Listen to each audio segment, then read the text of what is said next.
14 years. That's how long it's been since the last new entry in Ubisoft's Prince of Persia series. It's been an excruciating wait that began all the way back in 2010 and has only just been broken in January of this year, thanks to the release of Prince of Persia: The Lost Crown. At long last, this sleeping giant has come back to life, but 14 years is a long time to be away, and a lot can change in a decade and a half. Since the release of Prince of Persia: The Forgotten Sands, Nintendo collapsed to the bottom of the industry and then exploded back to the top. Microsoft turned Xbox into a subscription service and somehow bought half of the studios in existence. And online gaming hasn't so much taken over, as has become the de facto centre that most of the industry orbits. It's a very different landscape to the one our Persian hero left behind, and you have to wonder if there's still space for him in a world where players have moved on to the delights of Elden Ring, God of War, and Tears of the Kingdom. It's a question that's going to form the core of this video. Where does Prince of Persia fit in 2024?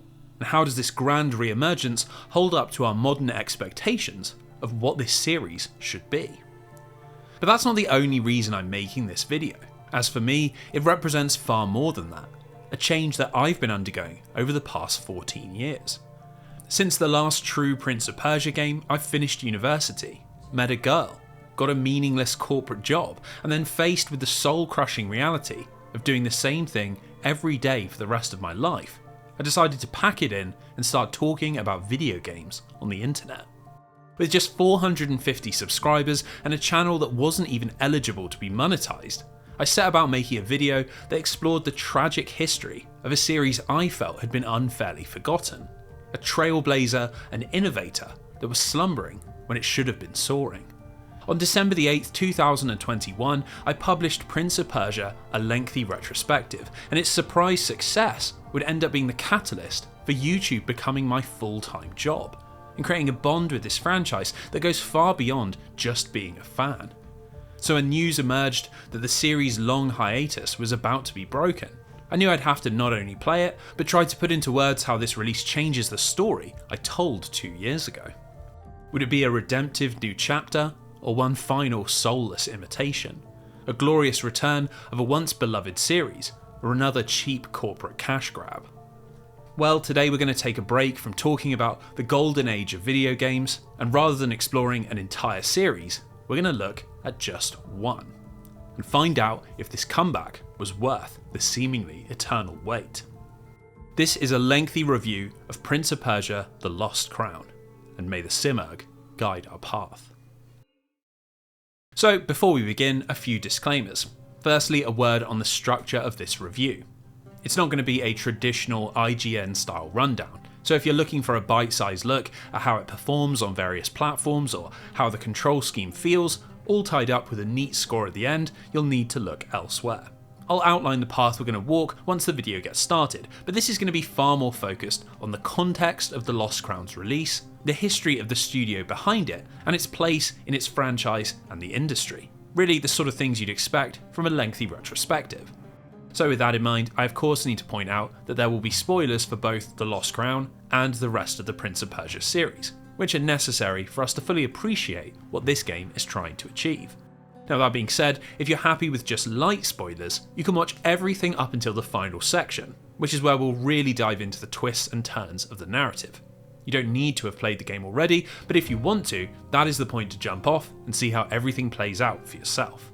Lastly, if there's something interesting that you think I've missed, please drop it down in the comments, as I always read and reply to every single one, and consider the discussion down there to be an important part of the video. Also, a quick shout out to the sponsor of today's video, Display. It'll probably come as no surprise that my workroom is absolutely covered in pictures and artwork, so when Display reached out about sending me a few of their pieces, I jumped at the chance. If you're not already aware of them, they're a company that produces really high quality metal posters, with all sorts of different designs available on the website, which cover everything from classic movies to anime to retro video games. They sent me a couple of really awesome designs, like these two based on the Doom and Halo box arts, and a couple that relate to series I've covered on the channel like Parasite Eve and Mortal Shell. The pick of the bunch is obviously this oversized Castlevania poster of Simon Belmont standing in the shadow of Dracula's castle, and thanks to the material, it looks super vibrant and I'm really happy with it. Now what's cool about the posters is that they attach to the wall via magnets, which means you don't have to drill or hammer any holes, which is great not only for your rental agreement, but for swapping out designs. The website has thousands of different prints, including lots of fan art, so I'd be amazed if you can't find something that suits your tastes. There's a link down in the description to their site and a few different collections I've made. So if you like what you see, they ship globally and you can get 22% off your first 2 purchases and 33% off of more than 3 if you use the discount code IFinishedAVideoGame. So thanks once again to Display. Let's begin our journey into the world of Prince of Persia, The Lost Crown. In true video essay style, we're not going to begin with our subject, as to properly understand the situation surrounding the reveal of Prince of Persia The Lost Crown, we need to look at quite how bad the 2010s were for our acrobatic hero. His last full console release, Prince of Persia The Forgotten Sands, had come out in March of 2010, to a mixed critical response and very disappointing sales.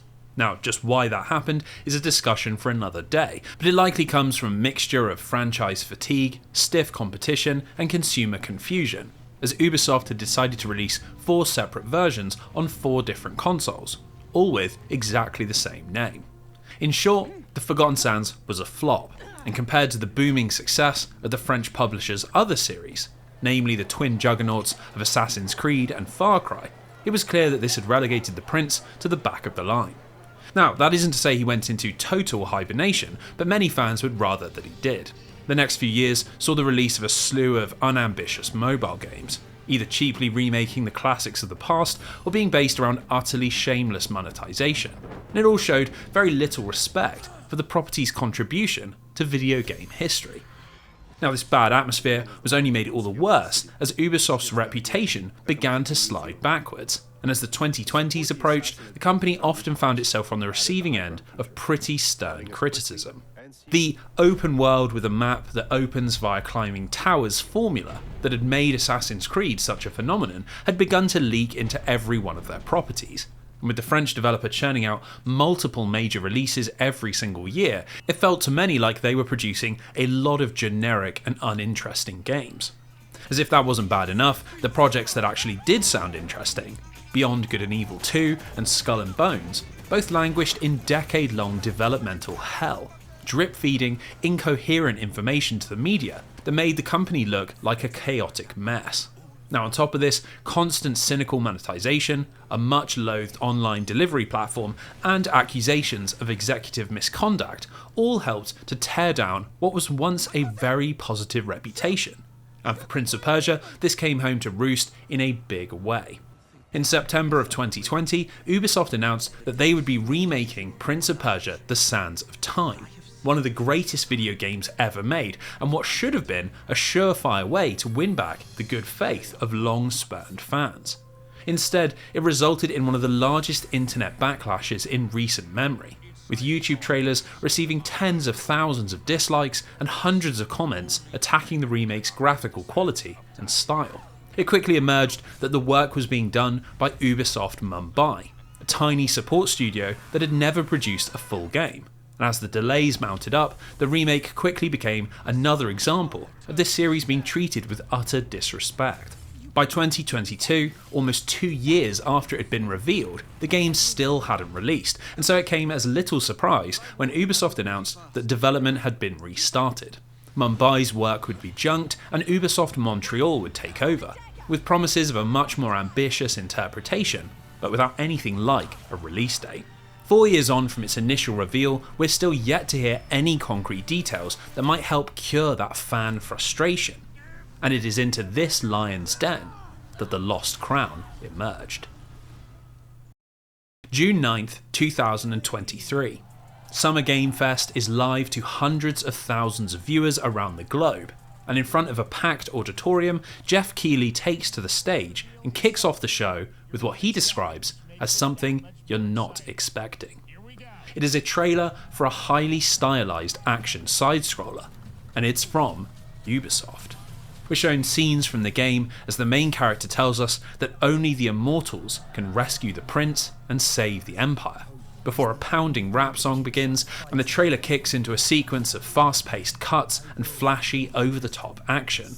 Finally, the title appears on screen: Prince of Persia: The Lost Crown, an all-new entry in the long-dormant series, and it would be releasing in January of 2024, in just 6 months' time. In the audience, the response was pretty positive, but online things were nowhere near as rosy, and just like with the Sands of Time, a negative backlash began to build. On trailers posted to IGN and Ubisoft's YouTube channels, the like to dislike ratio was wildly negative, and the comment sections were full of complaints. Now, what's interesting about this is that unlike with the Sands of Time remake, where fan disappointment was largely justified, I think many of the complaints made about The Lost Crown are pretty unreasonable. So let's examine a few of them and see if they hold up. The biggest by far was that in The Lost Crown we wouldn't be playing as the titular prince, and instead would take on the role of Sargon, a high-ranking warrior of the Persian Empire sent to rescue his liege. Now, people seem to really struggle with this concept, but it never really made any sense to me, as there had already been games in the series where we don't play as the Prince of Persia. Back in 2008, Ubisoft had released a reboot which featured a completely redesigned main character who was only nicknamed the Prince and had absolutely no relation to the Persian royal family. In fact, if we go back to the genesis of the entire series, Jordan Mechner's MS-DOS classic, Prince of Persia, we also don't play as a prince, but instead as a street thief who's won the heart of the princess and is attempting to save her from the evil Jafar. This idea that you have to play as the prince simply doesn't match up to the reality of the series, and I would imagine that most people saying this have very little idea of its history beyond the borders of the Sands of Time and its console sequels. That also explains the slew of complaints about this being a 2.5D side-scroller, which is absurd considering the series was born out of one of the most influential 2D platformers ever created, and seen multiple quality side-scrolling games released as recently as 2010. Essentially, if Prince of Persia is only the Sands of Time and Warrior Within, The Lost Crown would have looked pretty strange, and all these complaints might have been well founded, but in reality, it was actually pretty on brand.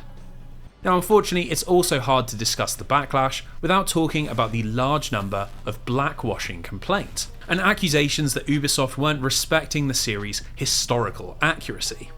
This is obviously a pretty touchy subject, but again, I think people need to come back down to earth and realise what it is they're talking about.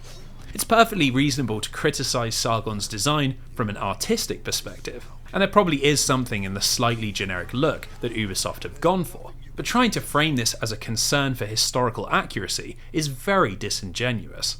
The series has literally never been about accurately representing Persia, and draws far more influence from 101 Nights, a collection of stories taken from all across the Middle East, Western Asia and North Africa, and even then are only used for aesthetic inspiration.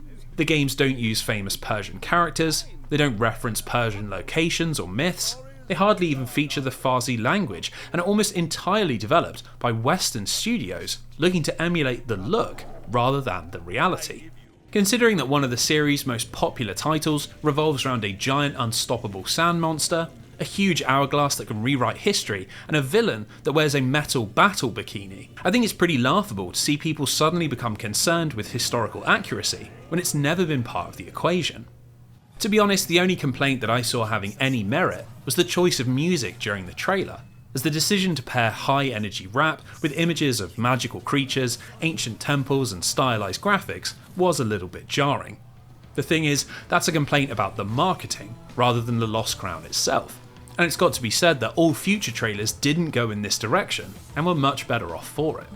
In my view, much of this backlash was pretty unfair, and in fact, there was actually quite a bit of reason to be excited, as Ubisoft announced at their June 12th Ubisoft Forward presentation that the development had been handled by Ubisoft Montpellier, which to me was an absolutely massive announcement. You see, throughout the 2000s, Ubisoft Montpellier had been the primary development house for the French company, and under the leadership of designer Michael Ansel, they put out a host of incredible games which really helped the company emerge as an industry leader. This period saw the release of Rayman 1 and 2, which are two of the best platformers ever made in both 2D and 3D respectively. A few years later, we got the sci-fi classic Beyond Good and Evil, which may well be the best adventure game of the 6th generation. And then that was followed by a collaboration with Peter Jackson that produced King Kong, a hugely underrated license game that blended first-person action with the thrills and visuals of the movie. It was abundantly clear that the studio had a real eye for creative design and charming writing. But as the industry moved into high definition, they found themselves overshadowed by the achievements of their Montreal partners, who were raking in sales with franchises like Splinter Cell, Far Cry, and yes, Prince of Persia. Once Assassin's Creed hit the market, Montpellier were relegated to second studio status, and while they were still producing interesting games like Zombie U, and had plenty of financial success with the Raving Rabbids series, fans longed for them to produce something more substantial. Well, eventually that wish came true, but it was very much a monkey paw situation. We did get 2 new Rayman games, Origins in 2011 and Legends in 2013, and while they are 2 of the most exquisitely designed 2D platformers, featuring gorgeous hand-drawn graphics and some of the most creative level design in the entire genre, neither sold amazingly well, and it meant the publisher opted against continuing the series. Similarly, Beyond Good and Evil 2 was announced in 2016, to much industry excitement, but its development quickly devolved into a mess of over-ambition, strange directorial decisions, and endless delays, all of which is yet to produce an actual game. With their work failing to impress consumers and high-profile projects trapped in developmental hell, things were clearly not right at the French studio, and so when reports came out in 2020 of a toxic workplace culture driven by abusive leadership, things hit rock bottom. This scandal eventually got so bad that Michael Ansel had to resign, and while efforts were made to improve working conditions, the future of Montpellier looked shaky at best. This is why the announcement of Prince of Persia: The Lost Crown was doubly important, because it wasn't just a new chapter for the franchise, but for the studio, as this would be Montpellier's first full console game in over 10 years, and the first ever without the involvement of Michael Ansel. Through this lens, those concerns about graphical style and gameplay direction seem even more absurd, as there could hardly be a better studio to handle a side-scrolling Prince of Persia game. And given most of the development team were Montpellier veterans, there was every reason to believe that we might get something on the same level as Beyond Good and Evil or Rayman Legends. So 6 months later, when The Lost Crown released on January 18th, 2024, and defied all that negative sentiment, garnering near universal critical acclaim and ending up with a very impressive 89 out of 100 on Metacritic, well, I couldn't help but feel a warm sense of satisfaction. Now, that wasn't just because all those early critics had been proven wrong, but because it must have been so pleasing for the team involved. In interviews that were conducted before The Lost Crown's release, it was very clear that the Montpellier staff were aware of the outside negativity, but they never let them get it down, and in everything from official PlayStation podcasts to Reddit AMAs, the team constantly spoke about how fun the process had been and how excited they were to share their game with the world. It's not every day that you get to celebrate something positive happening at Ubisoft, but regardless of your feeling about the wider company or the direction that this game went in, it's hard not to look at Montpellier getting their fire back as anything other than a really good thing. So now that we better understand the circumstances surrounding its creation, let's dive into the game itself. If you remember at the top of this video, I said this review was going to be structured a little differently. And that's because instead of just running you through the narrative and mechanics and art direction and sound, we're going to instead focus on 3 core traits that make The Lost Crown so interesting. Firstly, we're going to look at how Ubisoft Montpellier has created a game that's designed to feel modern, despite being based on decade-old ideas. Secondly, we're going to explore where The Lost Crown sits in the pantheon of Metroidvanias, and discuss what it does to innovate in a genre that is quite often set in stone. Thirdly, we'll look at its place within the Prince of Persia franchise, and assess how it lives up to the series' reputation for gameplay and storytelling creativity. And of course, we'll conclude by looking at where everything goes next, and what might lie in the future for the Prince and his new curators. So, what exactly is The Lost Crown? Well, funnily enough, its introductory sequence does a great job of establishing its identity, and is the perfect example of all three of those concepts which we're going to explore in the rest of the video. The Lost Crown opens with a beautiful watercolour style animation that tells us Persia is in a state of ruin, thanks to the twin plagues of a deadly famine and an invasion by the Kushan Empire. Despite their heroism, the Persian armies are on the brink of defeat, and it is here that we are introduced to the Immortals, a band of 7 magical warriors who burst onto the stage in a hail of bombastic coloured thunderbolts. Our playable character, Sargon, is one of these Immortals, and the entire opening sequence revolves around him attempting to prove that he deserves his place in the group by slaying the Kushan leader, General Uvishka. Now obviously this is all designed to be a tutorial, introducing you to various platforming and combat mechanics and giving you a boss fight to cap it all off, but what's interesting is that this isn't typically how side-scrolling platformers begin. In something like Shovel Knight or Ori and the Blind Forest, or even something more ambitious like Metroid Dread, you're typically thrown straight into the core gameplay, and the idea of having a separate, highly cinematic introduction, like you'd see in something like The Last of Us or God of War, well, it feels very unique. While we're still moving forwards and backwards on a horizontal plane, the amount of drama Montpellier are able to conjure is very impressive, and almost every single visual trick has been used to craft an atmosphere of intense warfare. Small cutscenes play that show the Kushan army ravaging Persian forces, and we team up with different Immortals, all of whom are fully voiced and see firsthand their ability to turn the tides of a hopeless battle. The environment behind Sargon is drenched in shadows and smoke and silhouettes, and then this space is filled with animated characters locked in battle, all of which helps create the illusion of 3D, despite the side-on presentation. Similarly, while we're moving relentlessly towards the right, the level shifts around us, which makes the sequence feel like a journey, taking Sargon from the corpse-strewn battlefield up into wind-blasted palisades and then into the Kushan inner circle in his confrontation with the general. In interviews during the run-up to The Lost Crown's release, both director Munir Radi and producer Abdelak El-Ghers constantly reiterated that their goal was to create something old school that felt modern, and from just the first few minutes of the game, you can see this philosophy in action. So after General Kushan is defeated, this blend of old and new continues, and we're taken to the royal court of the Persian Empire, where Sargon is congratulated for his efforts by Queen Thamiris, and we meet Prince Hassan, who is the titular Prince of Persia, before ending up on a rooftop, bantering with the Immortals as they await the night's celebrations. This is all clearly meant to establish the story's players and relationships, but rather than delivering it in a cutscene, we're allowed to wander the palace and speak to characters at our own pace. This sort of in-world storytelling is very alien for a side-scroller, and again, it's Ubisoft Montpellier using the stylings of big-budget AAA experiences and reproducing it on a smaller scale. Anyway, the tranquility eventually gives way to the central premise of the game. Anahita, a Persian captain and Sargon's mentor, betrays the empire and kidnaps Prince Hassan, managing to evade the Immortals and whisking him out of the city, much to the confusion of everyone in Persia.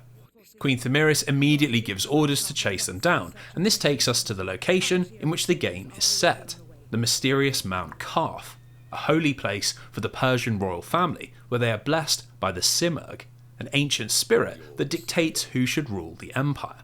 Now, the Immortals speculate that Anahita has brought Hassan here to have her appointed as the new queen, but inside the citadel, all they discover is chaos and ruin. You see, Mount Kaf is in the throes of a terrible curse, as on the mountain, time does not flow in a straight line, and while the initial search for the prince is mere minutes for Sargon, for others it is a grueling week-long hunt, and for those less fortunate, it goes on into eternity. With the path back to Persia sealed by some mysterious magic, the Immortals' leader, Varum the White Lion, splits the group up with orders to find the prince at all cost. And on that note, we take control of Sargon and head out to explore this shattered paradise. Now, the structure of the game is simple. This is a Metroidvania, which means we explore Mount Kaf looking for items that will add additional abilities to Sargon's arsenal and allow him to progress deeper into the mountain, usually by backtracking to previously inaccessible locations. Given the recent resurgence of 2D style Metroid games, the critical adulation enjoyed by Hollow Knight, and the raft of popular indies that sit in this genre, you could easily view this decision as Montpellier chasing trends. But interestingly, that wasn't the goal when development began. In multiple interviews, team members stated how they accidentally ended up with a Metroidvania, after trying to focus down to the core elements that make Prince of Persia games special. Namely, a combination of challenging platforming, environmental puzzles, acrobatic combat, and interesting magical abilities. Once they began prototyping a 2D version of these concepts, the team quickly realised that their game was turning out to be very similar to something like Symphony of the Night, and so they simply lent into that direction and committed entirely to the concept of action exploration. Now, funnily enough, this isn't actually the first time that the Prince has gone down this path, as the Game Boy Advance port of Prince of Persia Sands of Time had also been built around similar concepts.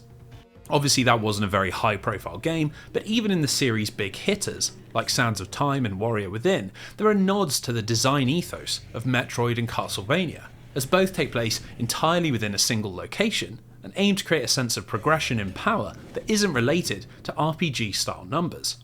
What might at first look like a strange pivot actually fits quite naturally into the series, and as Sargon begins to leap between platforms, avoid deadly traps, battle monstrous beasts and uncover time-bending powers, the Lost Crown manages to feel both distinctly Metroidvania, but also distinctly Prince of Persia. So, with both the premise of the gameplay and the setup for the narrative established, let's dive into the first of those three pillars: how the Lost Crown manages to be both modern and old-fashioned. A contradictory blend that very much shouldn't work, but very much does. When discussing Ubisoft Montpellier's modernisation of Prince of Persia, the most obvious place to start is with the visuals. This is the first thing you see when you boot up the game, and the most dramatic departure from what had come before. Now, while most Prince of Persia games rooted themselves in an Arabic mythological look, the way different studios have chosen to interpret this has created a pretty wild collection of games that often don't share much in common.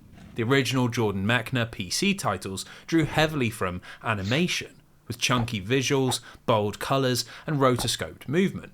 By comparison, the 6th generation trilogy was much more traditional, and used 3D graphics to tell dark and dramatic stories, while the 2008 reboot was overflowing with luscious cel shading that wasn't at all aiming for realism. Considering it's been around for almost 4 decades, it's a surprisingly incoherent franchise, and The Lost Crown very much continues that trend by striking out for another new look. Montpellier have opted for a kind of halfway point between colourful cartoon graphics and 3D realism, where characters are very recognisably human, but have exaggerated features or proportions that are ever so slightly fantastical. Now, that might sound strange, but it does actually suit The Lost Crown, which despite its very serious tone and narrative is happy to get pretty bombastic, just as we saw in the opening cutscene. For example, during the combat, there are many moments where the camera lurches away from its side-on perspective and gets really close to our hero, zooming in on Sargon's face as he activates magical attacks, or even going full character action and spinning around in wild shots that show the bosses being counterattacked or executing their own unique moves. It's all surprisingly over the top and has a real air of anime action extravagance, like we've slipped out of Persian folklore and into an episode of Dragon Ball Z. As is becoming a bit of a running theme, if your view of Prince of Persia is that it's a deadly serious, grimdark story about death and fate, this all isn't going to be particularly welcome. But if you take it for what it is, which is flashy animations that punctuate the game's action, well, they look really pretty cool and suit the slightly cartoon art direction down to a T. Now, by comparison, the environments are a little more muted, and for much of the early game, Mount Carth almost feels like Montpellier are playing it safe. We explore the sun-drenched ruins of the lower city, leap between mushrooms and tree branches in the Hyrcanian forest, and wander the crumbling catacombs of the depths. It's all very nice looking and is full of creative platforming and combat encounters, but it's a touch generic to look at, and really is just a 3D interpretation of environments we've seen a million times already. Now thankfully, as we get further into the game and uncover more of the mountain, Montpellier begin to push outside of this comfort zone. We get a couple of really unique areas that harken back to the hyper-creative design of past studio titles like Rayman Origins and Legends. Out on the western side of Karth lies the Sacred Archives and the Tower of Knowledge, two zones that are formed out of the old Persian king's library, its shelves still tended by an army of alchemists that have long gone mad from an eternity trapped inside. What's really cool about these zones is that they constantly flow from outdoors to in, taking us from candlelit rooms with long shadows out to bridges that reveal a forest of towers in the distance. And they all give the area a kind of MC Escher atmosphere of unreality. It's a wonderful area to explore, but the standout by a country mile is the Raging Sea, a zone which we discover near the end of the game out on the eastern side of the map, past a sunken harbour full of undead pirates and vicious crustaceans. Once we step out onto the dock, we see a colossal wave looming over us, utterly still against the night sky. The curse of the mountain has frozen it in place, complete with a naval battle sealed within its now solid churn, and our exploration involves walking across the surface of the sea and leaping between the burning hulls. Visually, it's just so striking, totally unique within the genre, and an incredible example of what can be created when you combine three-dimensional graphics with the fixed perspective of a side-scroller.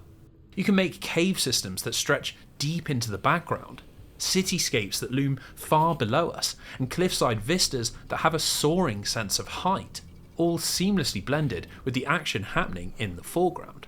By doing this, Mount Karth is infused with so much more character and flavour than you typically find in a Metroidvania game. And while locations like Dracula's Castle and Planet Zebes have become iconic video game settings, The Lost Crown really shows where modern technology can take this formula in the hands of a talented studio. Now, while the structure of the world will be very familiar to Metroid and Castlevania veterans, the way the story is presented is quite alien, as there's a real emphasis on cutscenes, dialogue and lore, three things that are hallmarks of the franchise but very much not of the genre.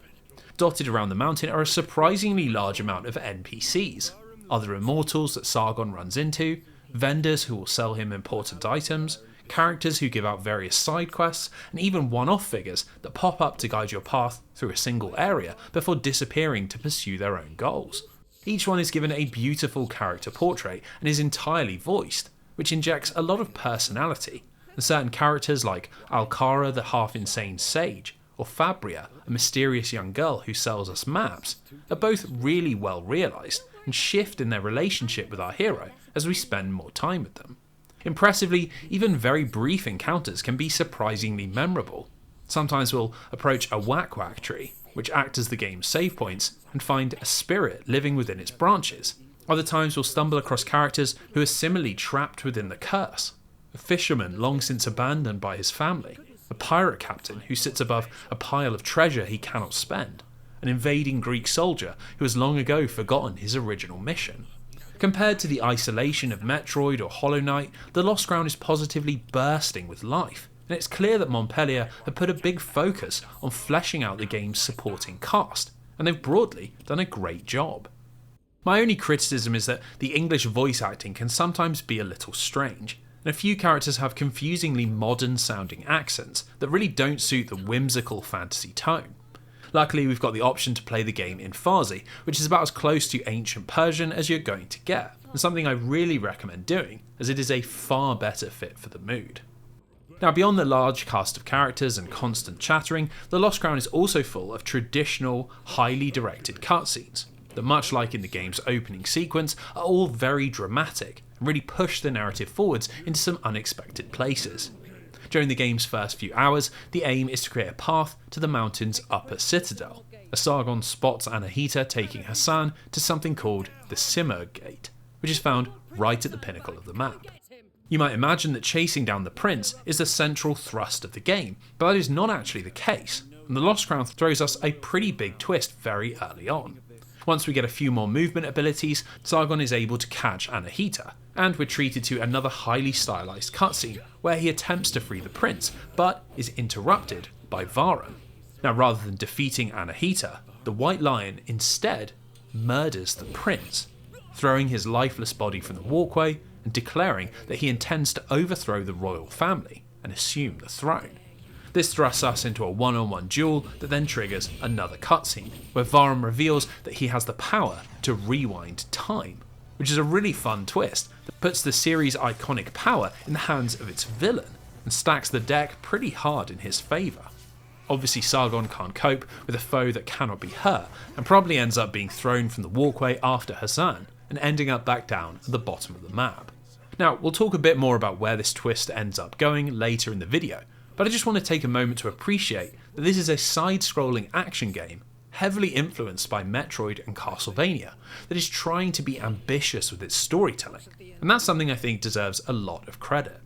So many games in the genre, or even just retro throwbacks in general, are content to pair old school gameplay with old school storytelling, maybe giving us something at the very beginning and the very end, but really being unconcerned with things like character development or narrative twists for the vast majority of the runtime. The Lost Crown is the complete opposite, and I can genuinely see people wanting to play this just to see the answers to the game's core mysteries. Why did Varum kill the prince? Why did Anahita kidnap him in the first place? What is happening on Mount Karth? These are compelling enough to push you forwards, and in a genre where you mainly explore for the sake of upgrades and unlockables, that's a clever way to appeal to people who wouldn't usually be interested. So this brings me on to another interesting way that Montpellier have attempted to modernise Prince of Persia, and that's in the extensive slew of accessibility options. Now, accessibility can be a difficult subject when it comes to video games, and I often don't know where I personally stand. Obviously, I want as many people as possible to enjoy the same games that I do, but when that potentially compromises the core vision of the developer, are we even experiencing the same thing, or engaging with the art in the way intended by the artist? It's a question that doesn't really have a clear answer, but I think that the Lost Crown approaches it in a very thoughtful way that shows the team were really thinking about how to cover every base. For starters, there are a huge amount of sliders that players can fine-tune, and everything from how much damage enemies do, to how much damage traps do, to how much resources are used up by your spells, to how forgiving the dodge and parry windows are, can all be adjusted to suit your tastes. Now, usually this would prompt complaints about entitled players not willing to engage properly with the game's systems, but I think the Lost Crown dodges this thanks to its more story-driven structure. If we look at something like Hollow Knight, the challenge is basically the entire point, and I struggle to see the need for a pseudo-story mode when the story isn't really the reason to play. By contrast, with all of its dialogue and cutscenes and characters, the Lost Crown is very different. While its gameplay systems are extremely well designed, and something I think players should at least try to engage with, giving options for people who are playing for a different reason can't be a bad thing. Interestingly, this is also acknowledged in how the map works, as you have the option to switch between exploration mode and guided mode, a small choice that dramatically alters how the game feels. In exploration mode, it's your standard Metroidvania, with almost no information on the map and tracking the various ability gates and objectives being left entirely up to the player. On the other hand, guided mode transforms the Lost Crown into more of a standard action-adventure, where we have objective markers, pathways are categorised by the ability required, and it flows less like Metroid and more like a side-scrolling Zelda game, a pace that will better suit players that are only really interested in the spectacle and story. Again, that is something that wouldn't necessarily work in a more traditional Metroidvania, but I think its implementation speaks to Montpellier's ambitions not just to use the genre as a blueprint, but as a jumping off point. So this brings us to a feature that I found very clever, which could well be classified as an accessibility feature, but is so well designed that I think it counts more as a genre innovation. Early on in the game, when you first meet Fabria and she gives you the map, she also gives Sargon a set of memory shards.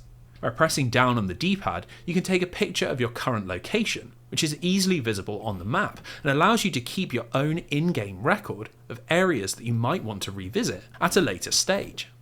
This is such a great idea and really revolutionises the process of not only hunting for upgrades, but making your way through the game, as it effectively eliminates the inevitable "where do I go" moment, as you simply need to open your map, check your screenshots, and see where you can use that new air dash or double jump. Now, to genre purists, I'm sure this is removing half of the fun, but once again, it's totally optional. And I can't personally look you in the eye and tell you I've never felt frustration in a Castlevania game when I forget where I'm meant to be going, or miss out on a hidden upgrade because hours had passed and my mental note had long since faded. If anything, it feels a little reductive calling all of these accessibility options, as they're more like settings that allow you to craft the entire experience to your own personal tastes. And the crazy thing is that regardless of what you pick, the Lost Crown still works. It can be a punishingly difficult action platformer, where wrong moves result in game overs and pinpoint reactions are required to progress. It can be a cinematic adventure game with simplistic but satisfying combat that's punctuated by over-the-top anime-style cutscenes. It can be a story-driven exploration game where you race from story beat to story beat, focusing on the characters and the narrative and being absorbed into its world. It works as any of these. And while this isn't an approach that can fit every single game in the genre, Ubisoft Montpellier deserve a lot of credit for making it work in theirs. So we've already done a lot of discussion about how this game fits into the Metroidvania genre, but I think we can still go deeper. Now the term Metroidvania gets thrown around quite a lot these days, and depending on who you're speaking to, everything from Dark Souls to Resident Evil to Banjo-Kazooie now falls under its broad umbrella. So let's try and produce a more concrete definition by which we can judge the Lost Crown. To me, the genre is born from the fundamental ideas of Super Metroid and Castlevania Symphony of the Night, which revolve around non-linear exploration and ability-gated progression. In simple terms, while there are many places that you can go at any one time, you'll often need to find new skills or items to be able to unlock further progress. While lots of modern games get very fancy with this formula, and it's increasingly cropping up in unexpected places, The Lost Crown feels like a pure Metroidvania, and is clearly trying to stick closely to the design of the genre's originators. For example, let's look at the layout of Mount Carth, which is structured in such a way that both encourages exploration, but also naturally prompts players to return to previous areas. During our initial hunt for Prince Hassan, we're led through the lower city, the Hyrcanian forest, the depths, and the sunken harbour, and these areas form a kind of inner quadrant, with each zone flowing into one another in a 4-part circle. Now once Varum slays the prince, Sargon's mission shifts, and he begins to hunt for a way to take advantage of the time-bending curse and travel back to prevent the White Lion's betrayal. Our only clue is that help may be found in the Pit of Eternal Sands, but accessing it requires a set of magical powers that we have yet to discover. So the game prompts us with 2 riddles, which take us back out into the world to discover new abilities, which then opens the pit and adds a new area to the bottom of the map. Now down at the very base of this sandy prison, we discover the snake god Azdaha, and despite her treacherous appearance, she agrees to send Sargon back in time if he can receive the blessing of 4 celestial guardians, which are found roughly in the extreme north, south, east and west of the mountain. This is the big "the map opens up" moment, where we have to head back through that inner circle and use our newfound abilities to access the outer circle, made up of 4 new areas that contain the Guardians' constellations: the Raging Sea, the Sacred Archives, the Upper City, and the Tower of Silence. Now what's cool is that despite their distance from the interconnected centre, these outer areas aren't just extraneous limbs, and each has 2 unique exits and entrances, with the Upper City having a monstrous 5 different points of access that come from 4 different areas. In combination with the memory shards that make all these potential pathways nice and easy to keep track of, it makes navigation very rewarding, as you're constantly unlocking new areas to explore or discovering shortcuts that you didn't know existed. This satisfying but unguided progression is a core part of what makes a Metroidvania tick. And you've got to say that The Lost Crown utterly nails this, as Mount Carth is one of the most impressively intricate 2D spaces that I've ever seen. In fact, if you need any further evidence, just look at the current any% speedrun world record, which, through a combination of glitched movement and managing to despawn the game's various environmental hazards, is just 28 minutes long. All thanks to how quickly the zones flow into one another and how many potential shortcuts you can take. Now, as impressive as that is, it's not something I'd recommend doing, as it's the very abilities, puzzles, combat and platforming that the speedrun avoids, which make The Lost Crown such an impressive example of this genre. Now, all of it revolves around the game's various upgrades, which feature as part of the narrative and the main focus of your exploration. Shortly after arriving on the mountain, we discover that Karth's patron god, the Simurgh, hasn't been seen in nearly 30 years, which people believe is the reason for the famines and warfare that have been plaguing the Empire. All that remains of the mighty bird is a handful of feathers, and when they're found, they bestow a host of different otherworldly powers. So much of the game is spent tracking these down, adding new moves to Sargon's toolkit, like an air dash, a double jump, or a long-range grab, which allow you to access areas that you previously couldn't. Now, this in of itself is nothing special, but the way Montpellier have incorporated these abilities into every second of gameplay is seriously impressive.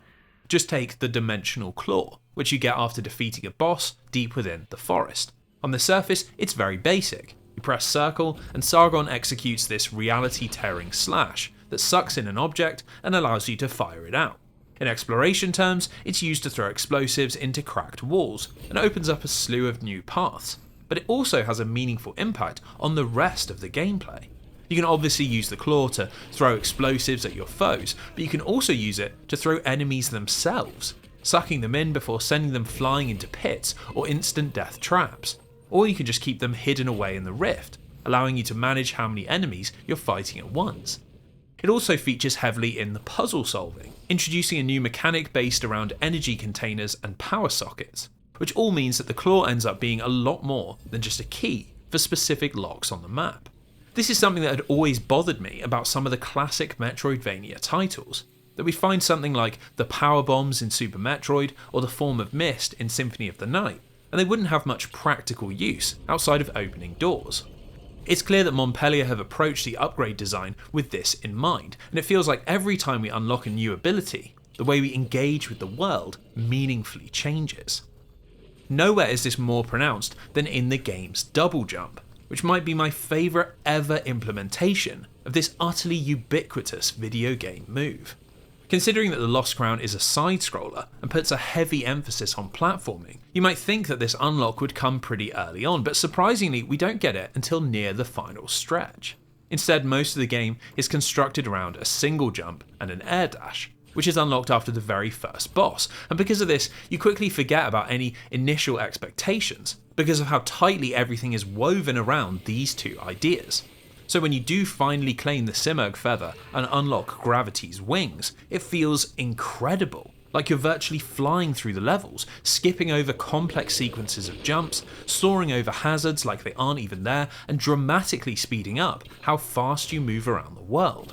By holding off, Montpellier makes something that has featured in hundreds of platformers since the industry first began feel like a breath of fresh air, and it shows that they were thinking very hard about how the game plays at every point in its development. Now, outside of the feathers and magical abilities, there is another set of upgrades to consider, and this comes in the form of Sargon's equipment, his twin swords, his bow, and a huge spread of amulets. What's notable about these is that they are the focus of the game's in-world economy, which provides a parallel progression system to defeating bosses and finding feathers. Every single enemy you defeat drops time crystals, which are effectively money here on Mount Karth, and at 3 different vendors you can use them to increase Sargon's strength, by doing things like boosting his attack damage, or adding more health bars, or unlocking additional heals. It's clearly been influenced by Hollow Knight, and just like in that game, it's a great way to add a sense of purpose to your exploration, as even when you're completely lost and making 0 progress, you're still always collecting crystals. Where the Lost Crown differs is that there is very little punishment for death, and other than losing a handful of crystals, you're just dumped back at a save point with most of the resources you found. And this means that even the most haphazard of players will eventually be able to afford some upgrades, and exploration is never deterred. Now, the amulets work a little differently. At the various whack-whack trees, which are dotted all around the map, you can equip them into a set number of upgradable slots, and when done, Sargon will gain an array of different buffs and modifiers. Some boost things like your resistance against poison or melee damage, and others are simply straight buffs to things like aerial attacks or your bow. But a great many of them have much more interesting effects. For example, there's an amulet you find early on that adds an additional bar of health, but the trade-off is that it's not recoverable by potions, and is only restored at a save point. In the early game, it's a nice way to extend your health bar, but it stays relevant well into the late game if you combine it with another amulet that massively increases your sword damage when Sargon is at full health, a buff that isn't affected by the extra bar. As you can also upgrade the amulets with time crystals, it encourages you to hone in on a build or a combination that suits your playstyle. And this allows you to explore further, which causes you to gain more time crystals, which means you can become even stronger, all wrapping around in a satisfying economic loop. Now, the only problem with this system, and to be fair it's an issue that plagues most Metroidvanias, is that if you take your time and explore every little corner of the map, you'll end up with a lot of resources, and this can lessen some of the challenge as Sargon's power begins to outstrip that of his foes.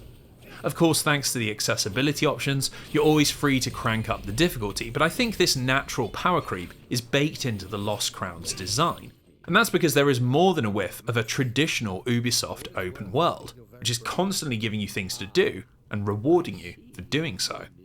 Much like in Assassin's Creed, Far Cry or Watch Dogs, the world of Mount Carth is littered with side quests and optional content, something which is pretty alien in a genre that grew out of the directionless silence of Metroid and Castlevania.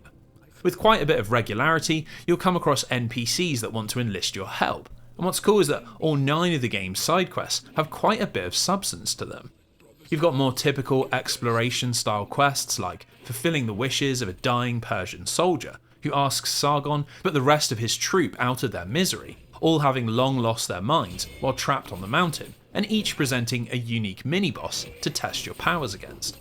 Similarly, just beyond the haven, in the middle of the lower city, there's a large chamber that houses a prophetic mural that slowly fills in as you discover pots of sand hidden around the map, which then reward you with crystals and stat upgrades and a deeper insight into the game's lore. Now, while these are slowly ticked off as you progress through the game, the best quests are the more self-contained ones, small little side stories that take you off of the main path and deeper into this strange world of fantasy and mythology.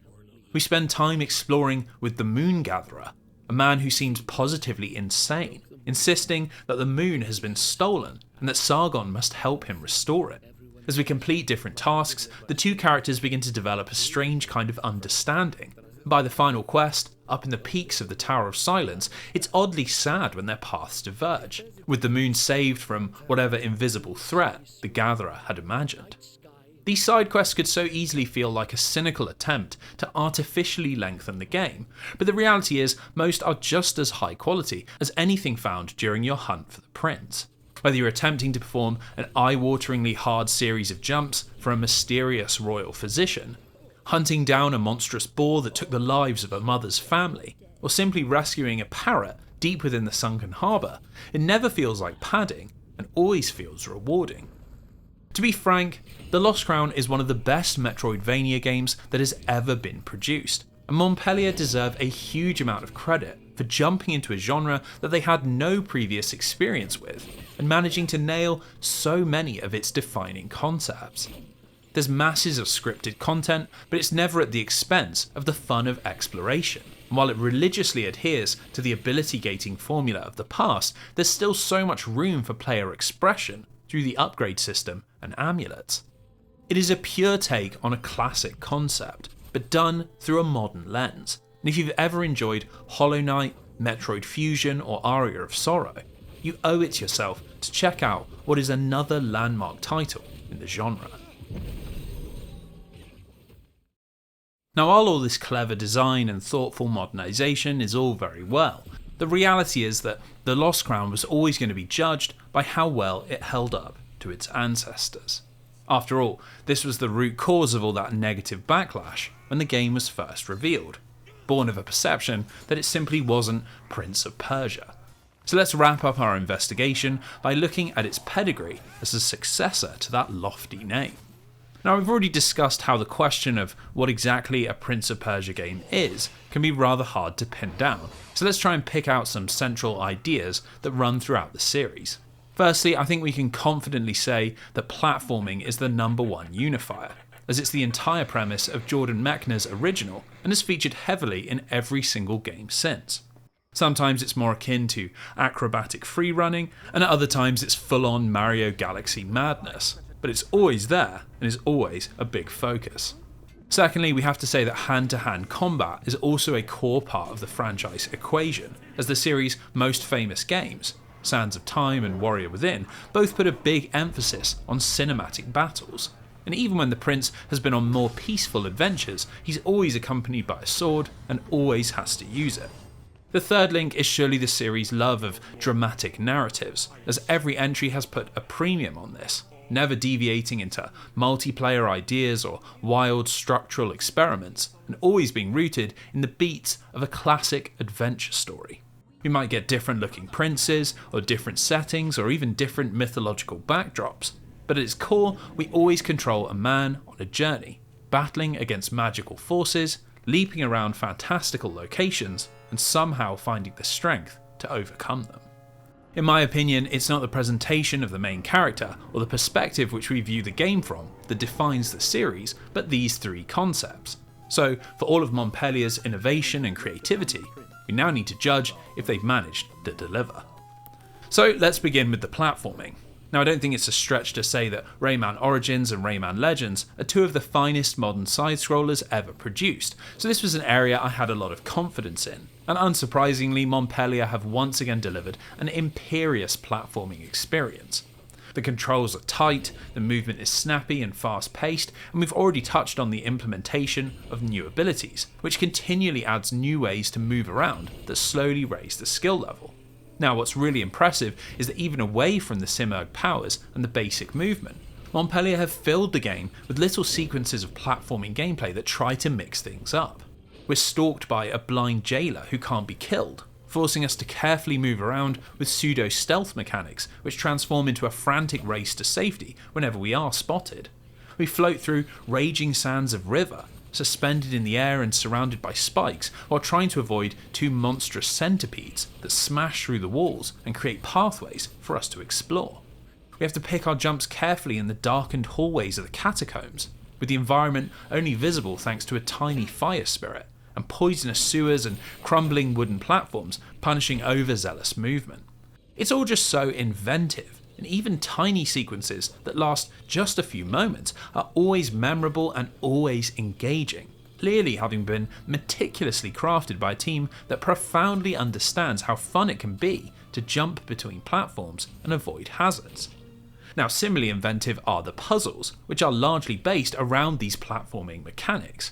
You see, where most side-scrollers rarely go beyond hitting a switch and making it to the exit before a timer runs down, Ubisoft Montpellier have tried to craft some really challenging brain teasers based on what they do best.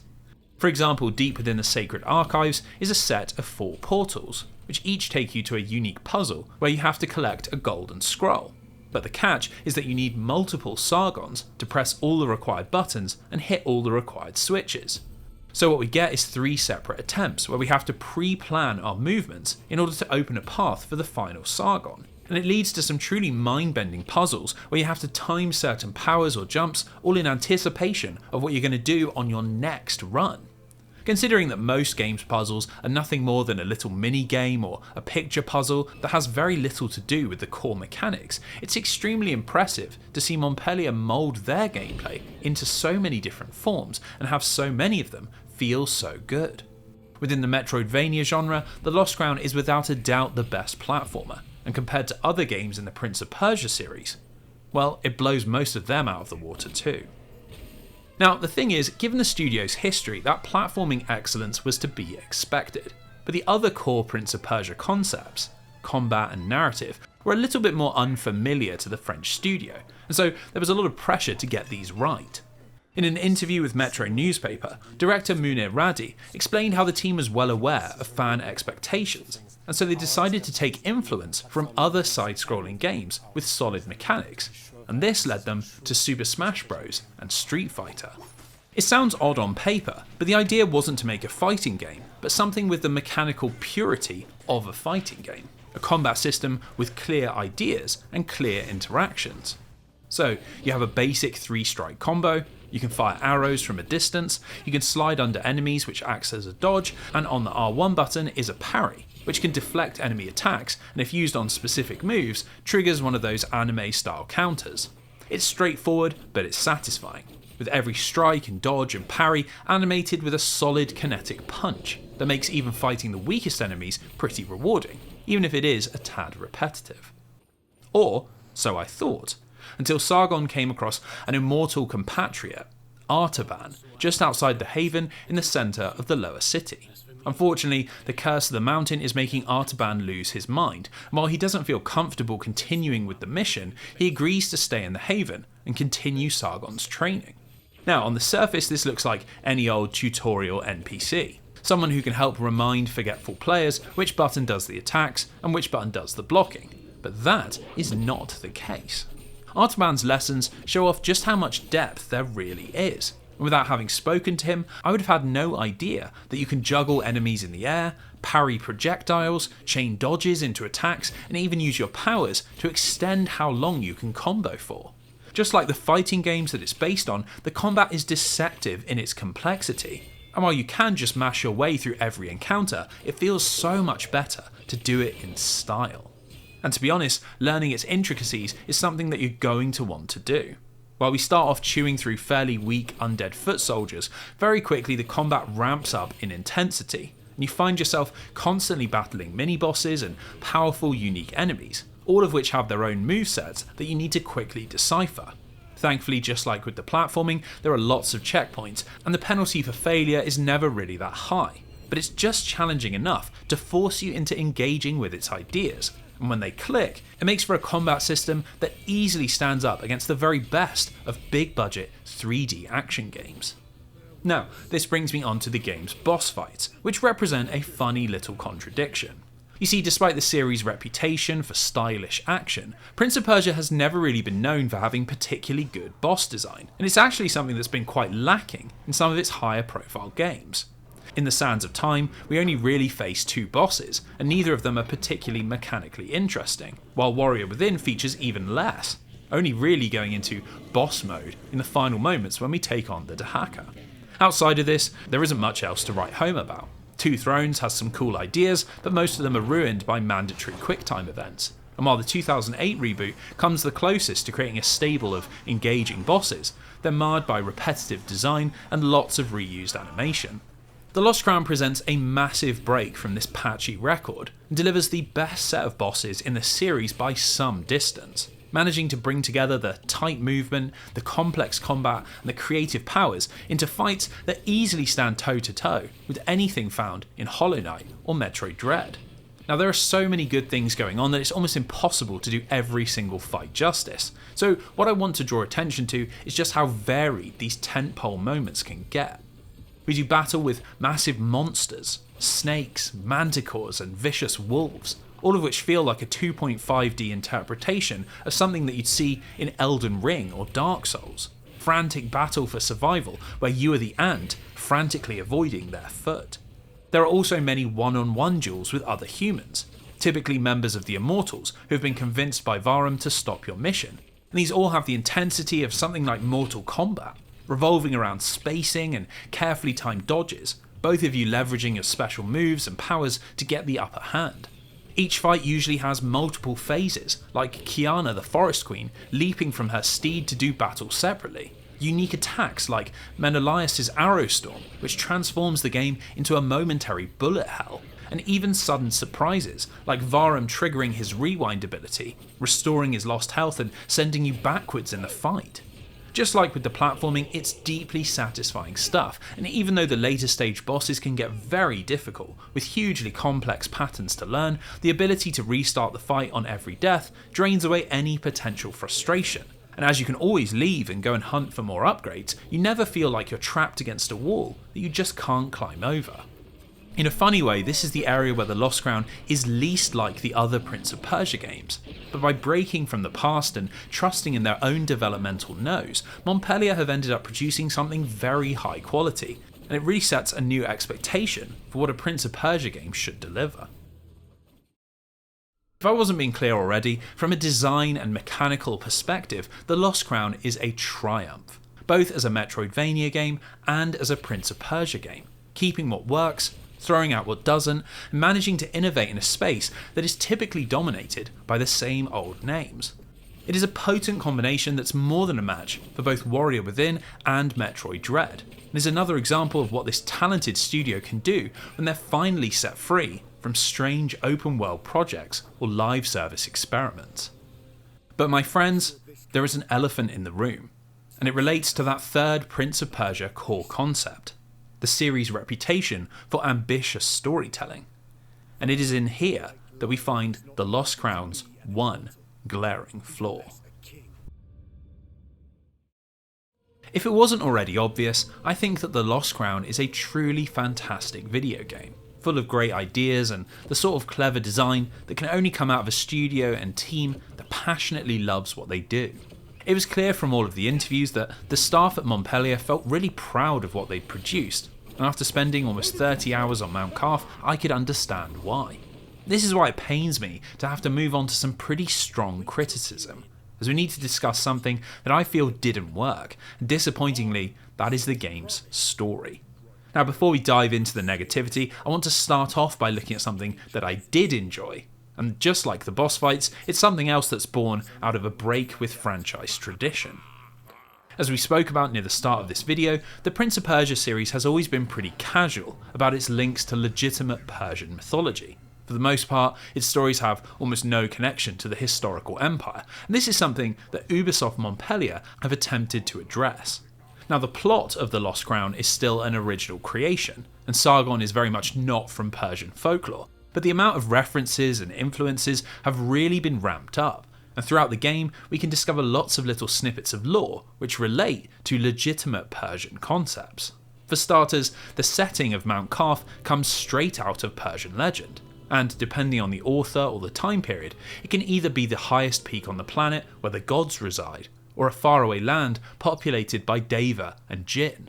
It's essentially the Persian equivalent of Mount Olympus, a land of fantasy and magic, and the perfect setting for a game that wants to use genuine mythology as a jumping off point for its own original narrative. Now, the same is true of the Lost Crown's absent god, the Simurgh, who features heavily in Persian legend and was said to nest in the upper parts of the mysterious mountain.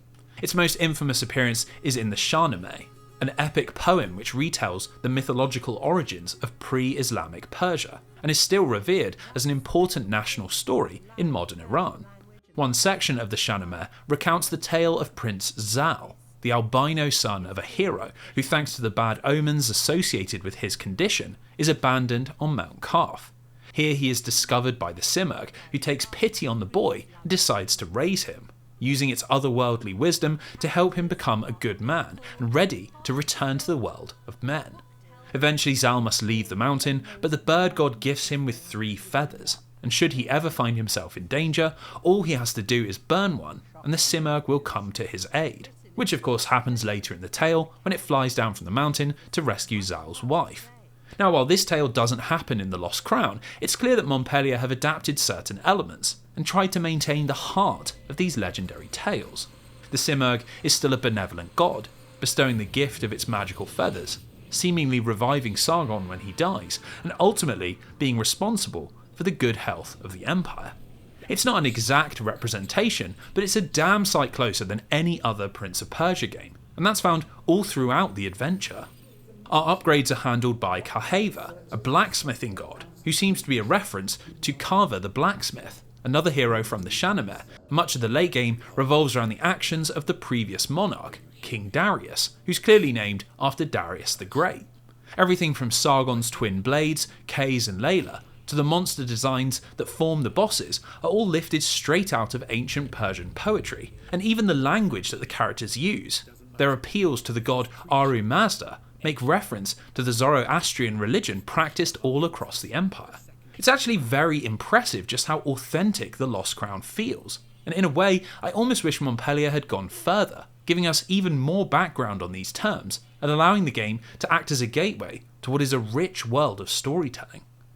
Now, the problem is that much of this is simply referential, and the actual narrative, the cutscenes and the dialogue and the story we experience as Sargon, is entirely original and is home to quite a few problems.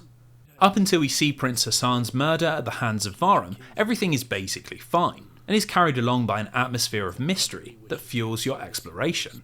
Why did Anahita kidnap the prince? Why did Varum betray Persia? Why is there a curse on Mount Karth? These are the questions driving the plot forward, but the issue is that the answers are surprisingly nonsensical. And while the game ends with a massive narrative flourish, complete with twists upon twists and hidden secrets that reveal new meaning, it all doesn't really work. Everything begins to unravel when we finally activate the 4 Celestial Guardians and are sent back in time to just before Hassan's murder, which Sargon manages to prevent.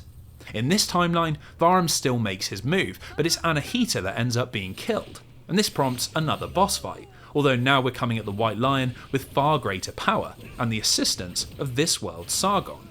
Now, the fight results in the 2 immortals clashing together with such ferocity that the walls of reality smash, causing us to peer into Varum's past, where we make a shocking discovery.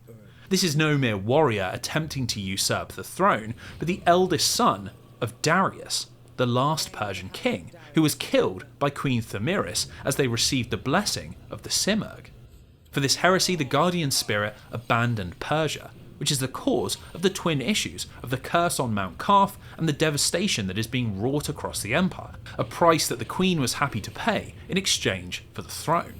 When Sargon snaps out of this vision, Varum abandons the fight and reveals he intends to take the remaining power of the Simurgh and ascend to godhood, as is his royal right. Now clearly this is something the god doesn't want, so it blends the 2 Sargons together, and then after some direction from the now living Prince Hassan, we head into the endgame, which involves finding 2 keys that will allow us into the nest of the Simurgh and to a final confrontation with Varum. Now, the problem is that while this is all very exciting and dramatic, it doesn't really make any sense, and still doesn't answer those questions that have been hanging over the rest of the game. Sargon and Hassan speculate that Anahita must have been trying to spare the prince from an assassination attempt. But before she dies, Anahita claims to have been acting on orders from the queen. So why would the queen then send the immortals after the prince and put him back in danger? Similarly, how does Thamiris not recognise that the man leading her royal guard also happens to be the son of the man she murdered to steal the throne? And in front of him, no less. Feels like the plot beats were designed before Montpellier worked out how they all fit together, and unfortunately this lack of narrative cohesion crops up in quite a few other places. The central thrust of the game is based around Sargon defeating Varum and preventing him from taking the throne, but every single story revelation makes the White Lion's goal seem pretty justifiable, and arguably in the Empire's best interests.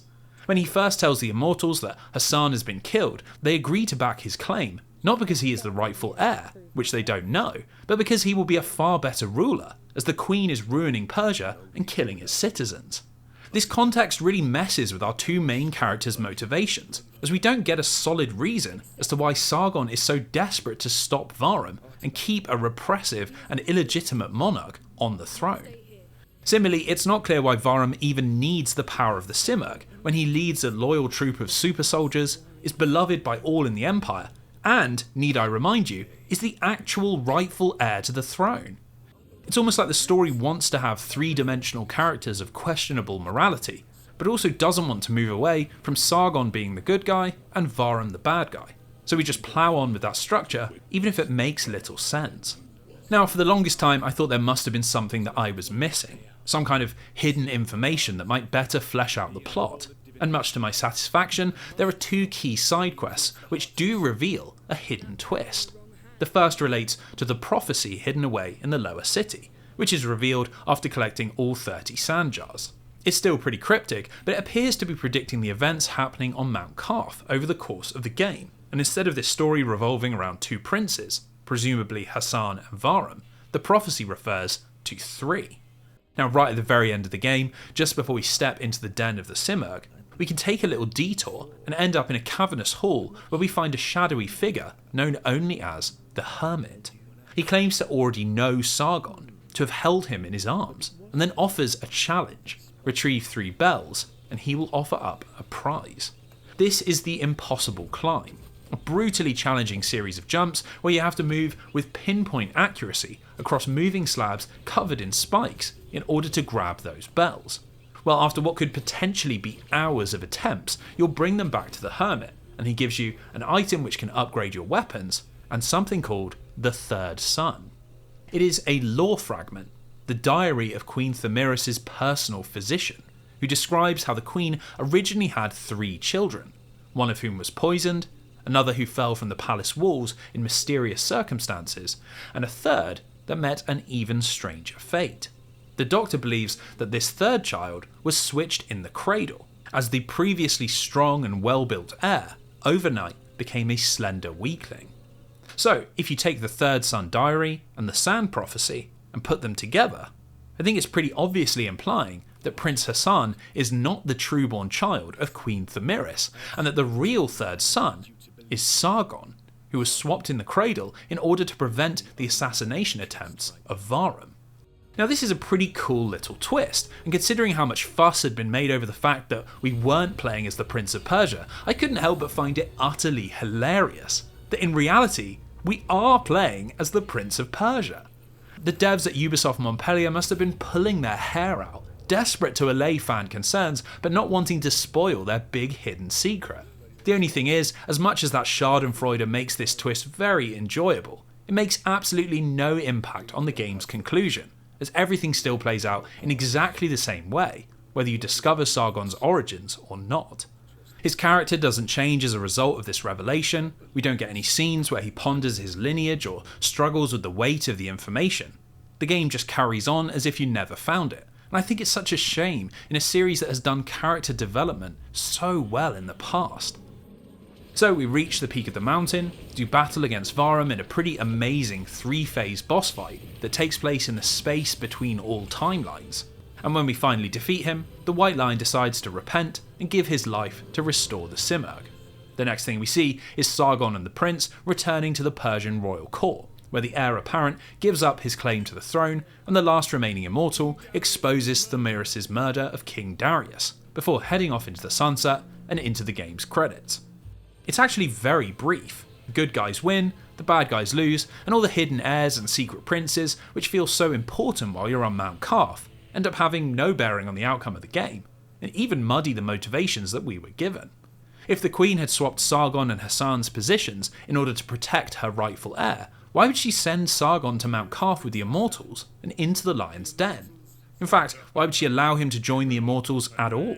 In the early game, there's a flashback that makes it seem like Sargon was a vagrant before he joined the group. But how did this happen if the Queen had orchestrated the cradle swap? How did he end up living outside of her protection? And why does any of this even matter? It's a real shame, as had there been some foreshadowing and payoff, maybe if the Queen had shown more hesitation about Sargon's involvement, well, this could have been a really great twist. But as it stands, it's just wasted potential. It falls apart right when you're ready for it to deliver. In fact, there are already quite a few theories that the story had to be chopped up in order to meet deadlines, as there's an entire member of the Immortals, Rajan, who features heavily in the game's opening hours and then just completely disappears out of the plot, with Sargon declaring that she had been killed during the final conclusion, despite us never seeing that happen.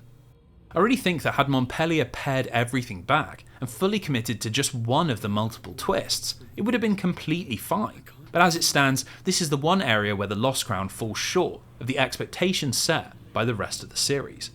It's not dreadful by any means, and if you're happy to just be swept along with the visuals and emotions, it can even be pretty enjoyable.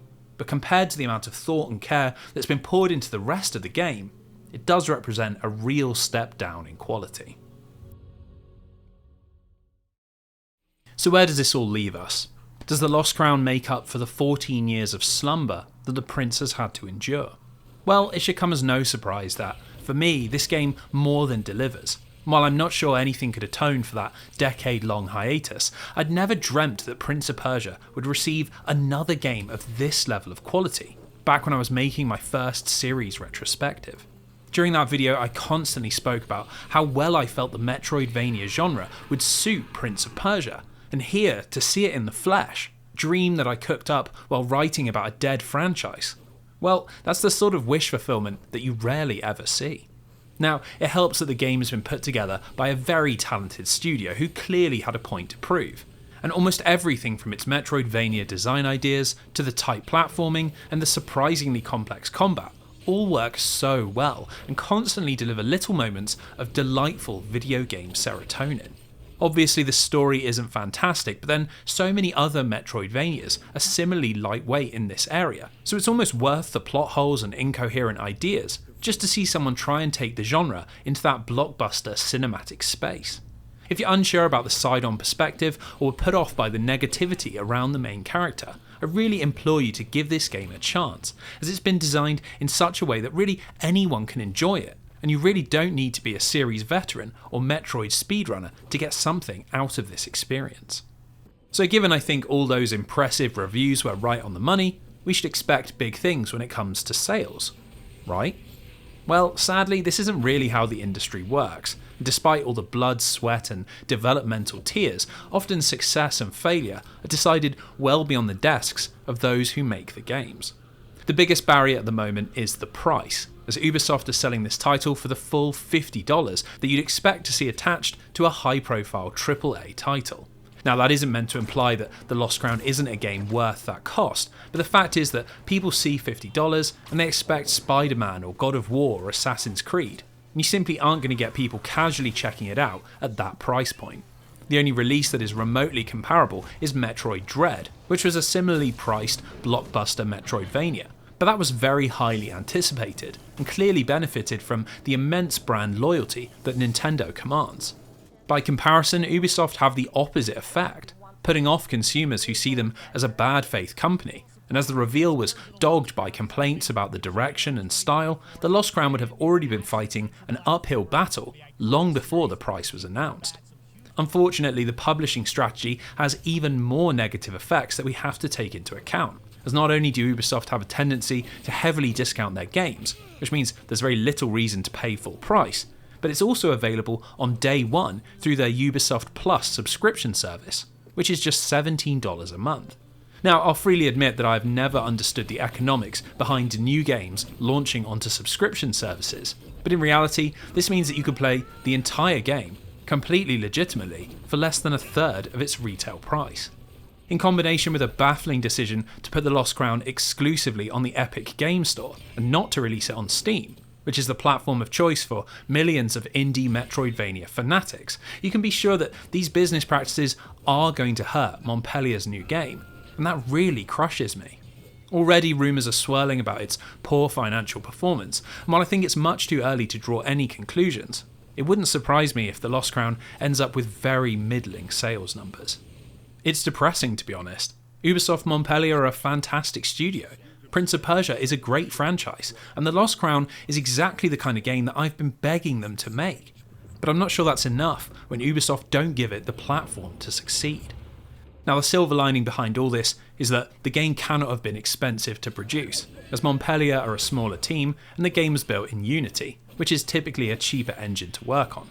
This potentially means that the game doesn't need to sell millions of copies in order to be successful, and there is always hope that Ubisoft have gone in high, knowing that it'll still be profitable in a few months' time when it receives its inevitable price cut, but there's really no way to know for sure. Ultimately, I hope that it does do better than expected, and Montpellier are already thinking about ways to take their Persian Metroidvania adventure into the future. But if they aren't, and this is all we're going to get, I've got to admit, I'll still be pretty happy. We know that Ubisoft Montreal are working on that remake of Sands of Time, so there will be at least one more Prince of Persia game. But there's something special about seeing something completely new, and getting a fresh take on the prince and the ideas that make this series so memorable. It might not be to everybody's taste, but it certainly is to mine. And while the prince might not quite be saved from falling into another long sleep, I'm extremely happy that in 2024, once again, he woke up. Even if it was just for a brief moment. Thanks for watching. As ever, a special thanks to my patrons for keeping the channel alive, which has been more important than ever over the past few months. Unfortunately, the channel has had a few really annoying monetization issues, and while they're now resolved, it's really highlighted how quickly the situation on YouTube can change. So I want to say a deep and heartfelt thank you to everybody who backs me on that platform and keeps the ship stable. If you decide you want to join, there are a couple of exclusive videos and a monthly podcast where I discuss the different topics that I've covered along with other content creators. And they've all been a huge amount of fun to record, so hopefully that's a fair return for your backing. As for the next lengthy retrospective, well, I'm hard at work, and hopefully should have an update about its release very soon. Until then, I hope you enjoyed this little Prince of Persia expansion pack. I'll see you on the next one.